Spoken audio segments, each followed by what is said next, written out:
Hello, watch enthusiasts. Now, thanks to you, my good viewers, I have reached 2,000 subscribers on my YouTube channel. So this video I'm really going to use to thank you all for your kind support. Considering this channel started in November with a fairly poorly recorded Orient Ray review, but since then I hope that it's improved and that you are enjoying my content. But I really can't thank you enough for subscribing and bringing me up to 2,000 subscribers, and 2014 now. No,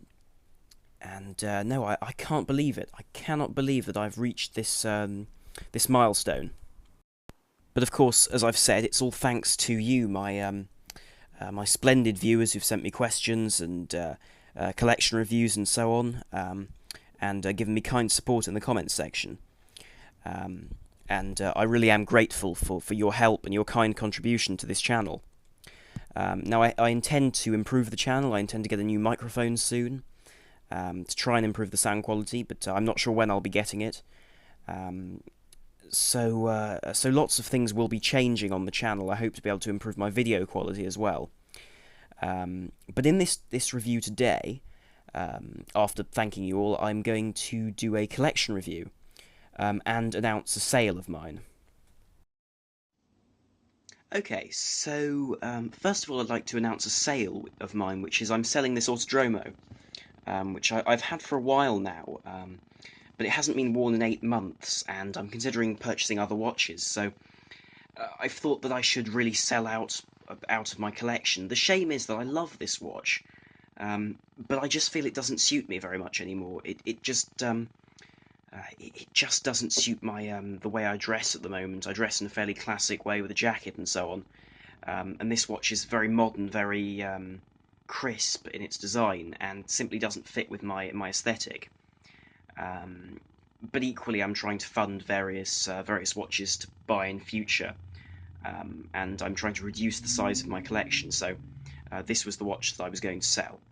So it comes, as you've seen before in the review, in this leatherette case, and it has a stainless steel PVD case with a sapphire coated crystal. It's not sapphire, it's sapphire coated mineral, which I think some people will say is a bad thing. It should have been all sapphire, and no, I would agree. I like full sapphire, but I suppose the advantage of mineral coated with sapphire is that it's less susceptible to cracking, but just as scratch resistant to sapphire, so it is the best of both worlds.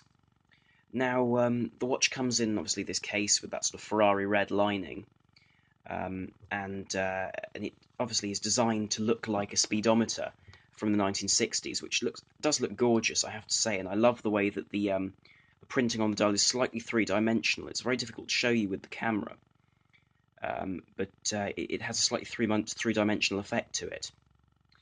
Equally, the hands are straight, simple hands, with the second hand attached to that central ring. And it does, of course, have this, of course, easily adjusted by the crown, and then it does also have a quick set for the date, which is nice to see. Having various vintage watches where one has to scroll through days and days to get to the right date, this is very refreshing and nice to have. Of course, the whole case is PVD and is unscratched. That's something I can say about this watch. It's completely unscratched, apart from a very minor ding in the corner here. It can only be seen really when one looks hard, but it hasn't actually taken the PVD coating off. It's merely bumped in the metal slightly. So apart from that, it's mint, and even the polished crown is unscratched, which is nice to see. Now, the strap is in good condition. It's been worn very little, and still has that soft soft pattern which the strap had when I got it. Equally, all the lining of the strap is uncracked and hasn't come off. So, of course, the edges are still on, which is something one sees a lot, where the sides have cracked off and flaked off on straps with plastic edges. But this is in good nick. Equally, the buckle is unscratched, and there's no marking on the inside of the strap either. So I just wanted to point this out to you and alert my viewers as to the sale of this. And it does, of course, come with full details and full papers. And I'm selling it on Chrono24 for £280, which is the sort of money which I found is the going price for these. Usually they sell for about £300 these days. They were £320 when new, but I'm selling it for £280 because even though they tend to sell for about £300, I think that I would be happy to pay £280 for this watch. So as a result, that's the price I'm going to give you, because I don't want to sell this watch for an unfair price, because that would be immoral, frankly. So I'm selling it for a very fair price of £280, and these watches are quite difficult to find these days. There aren't any on sale at the moment, apart from this one, because they've been discontinued. So do bear that in mind. This watch is for sale, but I won't dwell on it or bother you any further with this watch. It's just so you're aware of it. If you're interested, then drop me an email at my email address, which is down below. And then when it eventually is actually put up on Chrono24, I'll send you the link to the watch. Now, before I also do my collection review today, which is a superb collection, but I'll go into that in a second, I have been sent this Hellgrey TCD01 300-meter titanium dive watch with a GMT function, which I've been enjoying for a while now, and will be reviewing on Wednesday. And again, that review will be unbiased, like my one on the Spinnaker Haas. So stay tuned for that on Wednesday. Now, next, obviously, I have this collection review, so I'll go back to the studio and bring you that. So I'll see you in just a moment. Now, this collection was sent to me by a viewer by the name of Ren, who has a really extensive watch collection, and a very interesting one in terms of vintage finds as well. So this first watch is a Roma Elegant ink block watch, and it's a dress watch, but with that ink block shock-resistant technology, and I should imagine this is from the 1970s, considering that sunburst-style brushing. But I rather like this watch because it has a simple, elegant, well, as the name would imply, yet somewhat sporty look, with those large markers and the red-ended, the red-pointed hand for the seconds. Equally, the minute and hour hands are fairly substantial battens, making them very easily read. That ink block technology would also protect the watch from shocks, which is again something we'll find on more sports watches than dress watches, making this watch a very interesting dual-purpose wristwatch. Now, the case is steel, and judging from the 17 jewel marking, the movement is manually wound, which is not uncommon for a watch of that era. Now, one watch which I absolutely love in this collection is the Squire Master. Now, this is the most costly model in the current Squire lineup, and is water resistant to 600 meters, which was no mean feat for the price. It equally has a steel case in this version, with a sunburst blue dial and a Bakelite bezel. Now, those Bakelite bezels hark back to the days of in the 1960s when bezels were made of Bakelite, were primarily made of Bakelite, and the loom and those metal markers are actually inset into the Bakelite underneath, so they can't be removed or damaged. It also has a power reserve indicator and a magnifier over the date at 12 o'clock, but the magnifying is actually built into the dial and not the crystal, which is a very, very cool feature. Now, this version is obviously the blue, and is a beautiful version, my personal favourite is the emerald colour for this watch, that green, but the blue would definitely be my second choice. This watch does also have superb loom, contrary to some of the other watches on the Squire range. Now, one very appealing thing about this watch is the rubber strap it comes on, which is made to look and feel like leather, but is in fact made of rubber, meaning that it's completely water resistant, which is quite remarkable, really, and is of superb quality. This next watch is a Philip watch, and it's a dive watch from, I would imagine, the late 1960s. Now, this watch has a Bakelite bezel and and a very classic and minimalistic dial, with equally minimalistic hands. I also love the lugs on this watch, which are triangular on the inside and the outside.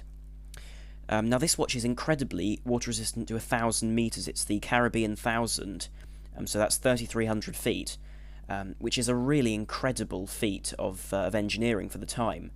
And I haven't seen one of these watches before, but they look absolutely beautiful. I have to say they capture the era perfectly, and remind me of my my Seiko 55 Fathoms. They have that sort of aesthetic to them, obviously at a higher level, obviously. Now, many people say that they prefer vintage watches to be in very, very good nick, and I can understand that, but in this case, this watch looks beautiful in its worn sort of look, and it looks used with that date wheel looking slightly patinaed, while the rest of the lume on the dial has gone that yellow colour, so well known on old watches. Also, the delicacy of having that very, very thin bezel is really quite beautiful and complements the large and round size and shape of the watch perfectly. In this collection, we also see this beautiful Tudor Prince Oyster date from the 60s, which has that Cyclops as well in that Rolex style. Now, this watch really is Tudor's answer to the Rolex Datejust, so it shares a similar case design, albeit with more delicate lugs and a more delicate bezel, with a more simple dial with that beautiful Tudor rose emblem, which sadly we've seen go from the Tudor Black Bay these days, so it really has been consigned to the pages of history. It equally does have that oyster case, which makes it waterproof, or water-resistant rather, which was obviously an innovation of the time, which was very practical for people who wanted a dress watch which was capable of far more difficult conditions. Now on this watch too, we see patina on the 12, 9, and 6 hour markers, as well as on the date wheel. But again, with this vintage watch, it doesn't really matter too much. Next, we also see this 1970s Omega Seamaster, which, it's funny, Ren has said in his email to me that even Omega are not sure whether this is a Seamaster or another model, which I do find quite surprising that Omega would have that little knowledge of the watches they've sold, but heck, I suppose when one produces so many models, there are inevitably going to be some which one is going to have difficulty identifying. But it's a beautiful watch anyway, and has a very simple sunburst white dial, and steel case, so it's a very pretty neutral dress watch, which I think is timeless really in its design. Next, we see what is without a doubt my favourite watch in the collection, and it's always been a favourite of mine, along with the Patek Philippe Nautilus. This is the Audemars-Piguet Royal Oak, and this is the 2005 stainless steel version. And I think it's appropriate to have a Royal Oak in stainless steel, simply because that was the material it was famous for. It was famous for being the first stainless steel luxury wristwatch, which would cost a lot of money just in the stainless steel guise, and was more about the design than the material. And I must say, I love these watches. Now, I have never been one for integrated bracelets, or I had never been one rather, until I considered buying a Seamaster 200. And I didn't buy that in the end, but I bought my Oris Aquis, and have fallen in love with the elegance of an integrated bracelet, and I must say the AP bracelet is beautifully manufactured, and is superbly designed to be extremely comfortable. It's a shame that the Nautilus doesn't have such design, but this watch obviously has that Royal Oak style bezel, which is the shape of the portholes on the Royal Oak battleship, which was of course named after the Royal Oak in which the King of England hid from attackers. Now, of course, this watch has that very elegant dial, which has been divided into those sort of squares, and of course, each one of those is each dial is individual and unique because of the way that's woven. Equally, it has those very simple hands, and I must say, I do love this watch in its simple guise. I find that the versions that make it larger and add crown guards detract from the elegance of the watch. Equally, the screws on the bezel are a really nice touch. Now, of course, the movement in this watch is an in-house Audemars-Piguet movement, which is, of course, a chronometer and is automatic, with a date function and hacking and hand winding. And these are very reliable movements, but they are expensive to service due to their in-house nature. And this is my second favourite watch in this collection, and this is a Rolex GMT Master from the 1970s. And it, of course, has that painted black bezel with that red GMT hand, and really is a beautiful watch with a slightly more delicate look than the Submariner, with a smaller crown and more delicate crown guards and lugs. Equally, this watch has a level of elegance which isn't really seen on modern Rolexes, in that the hands are slightly smaller, the markers aren't... well, the dial isn't a maxi dial, so the markers are slightly smaller and more conservative as well. Now, this watch is in remarkably good state, considering its age. The dial is in very good nick, as are the hands. But I'm not sure if it's been refinished or not. Equally, the bezel insert looks like it's in very, very good nick, which would suggest that the watch has been refinished. But it's been done very professionally by the looks of things, and does look brilliant. Equally, the polishing on the sides of the watch doesn't look like it's actually been intrusive and damaged the sides. So it looks in extremely good nick considering the age. So this is a really beautiful piece with that in-house GMT movement from Rolex. Of course, these watches back then weren't as water resistant, I believe, simply because they had the smaller crown design and so on. But nonetheless, still had that oyster case from Rolex, making them water resistant. Now, there is also this quite interesting piece in the collection. This is a 1970s squared off Omega DeVille. So that's the dress range by Omega. And it has a gold crown and gold bezel and a steel case. Now, it also has quite an interesting dial, which is a sort of a quadrated dial, which well, the dial doesn't show the seconds. It's primarily minutes and hours. There's not even a date, so it's a very simplistic dial, where the use of black and gold have been exploited. And I must say, black and gold do go together extremely well, so it makes for an interesting watch. I'm not sure I'd call this watch elegant in a classic way, but it definitely is different and a very interesting dress watch. There is also this interesting automatic Tissot Seastar, Seastar 7, which I must say is an interesting watch because it reminds me of older Seamasters from the 50s primarily, during which time they were very much dress watches with a slightly more rugged design, with slightly larger and thicker lugs, and a more resilient design. And this being called the Seastar does remind me of that. So this is an automatic watch with a date function, and baton-style hands. Now, I'm not sure if it's gold-plated or solid gold. Because it's Tissot, I'm going to assume that it's gold-plated. And it's on a fitting gold-plated, I imagine, mesh bracelet, because a gold bracelet would cost a real fortune to produce in that format, simply because it would need to be extremely... well, the links would have to be reinforced. Now, next we have a pair of Tokyo Flash LED watches, which are very futuristic, but aren't really my taste. I personally prefer watches with an analog design, but I'm very open. But in terms of design, these watches simply aren't for me. I simply don't like the aesthetic particularly. But they're steel and one's PVD plated, and of course they are LED digital watches.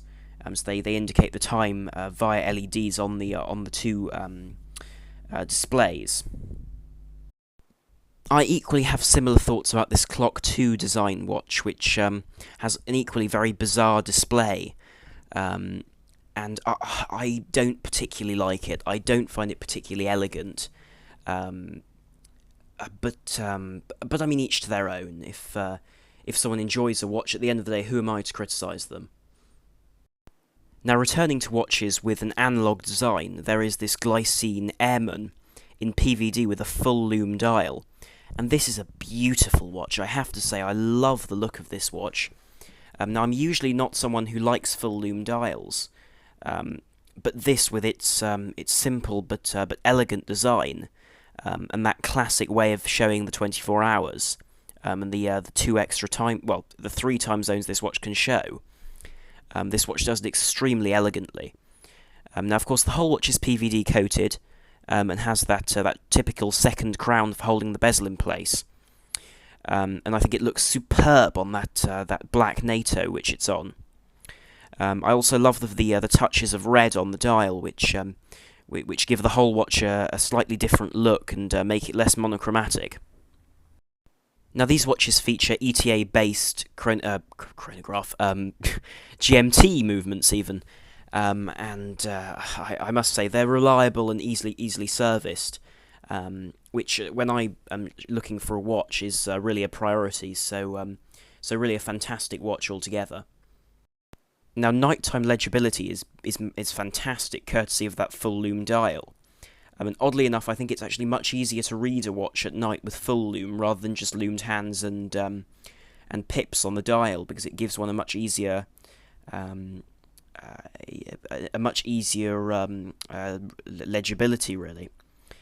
Equally, it harks back to those days when these were worn by astronauts or by pilots, because they of course needed extreme legibility due to their very dangerous jobs.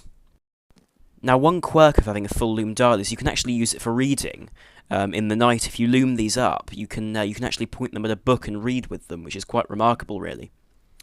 Now, something to also say, which is a slight downside of this watch, is that the date wheel isn't actually lumed, which means that one can't actually read that at night, despite being able to read everything else, which is a shame, in my opinion. Now, as one of the beaters in this collection, there is also this Stratton vintage chronograph, which I think it's a fairly budget watch at about $300, but does offer a good movement, which is the VK Seiko movement, which is a quartz-powered mechanical chronograph, meaning it resets more quickly and uses less energy than a traditional chronograph powered by quartz. And these are things which I really appreciate in this watch. Sadly, I'm not really one for the design or the strap. I simply find them a bit busy and a tad bright with that Gulf NATO strap, despite having such a brilliant movement. Of course, the case is PVD steel. Now, last but definitely not least, we have this Larco BR with the full lume dial. Now, as it's been said to me, this isn't the traditional Flieger, and it isn't. Usually, you would have the numerals loomed and the hands loomed, but I think this is still a very interesting take on the traditional Flieger. So this is, of course, a traditional automatic mechanical flight watch, so a pilot's watch. But of course, this has the full lume dial, making it more legible, in my opinion. And it, of course, has that interesting bead-blasted case with those very, very flat lugs, and that onion or turnip style crown. And I must say, it looks brilliant on the green NATO which it's on. Now, as you can see from the dial, it's extremely legible at night, and you can see how this watch would be perfect for flying at night, and would be extremely easy to read, even in the darkest of situations. And I must say, it is a nice take on the traditional Flieger. Now, these watches are ETA powered, and either ETA 2824s or ETA manually wound movements, depending on which model is purchased. Anyway, I shall end on that photograph of my favourite watch in this collection, the Audemars-Piguet Royal Oak. Now, this really is a fantastic collection, albeit there are a few models which I perhaps wouldn't choose, notably the more futuristic models in this lineup and some of the quartzes. But apart from that, it's a superb collection. Some of the vintage pieces in this collection I've never seen before. such as that Philip watch, which I'm now very intrigued by, and I'm considering buying one now, because they just look so beautiful. Thank you very much for watching. Do please like, share and subscribe, and thanks again for the 2,000 subscribers. It really is fantastic, and extremely your help and support on this channel has been invaluable. So thank you very much for watching. This is I'm on the Watch Guy, over and out.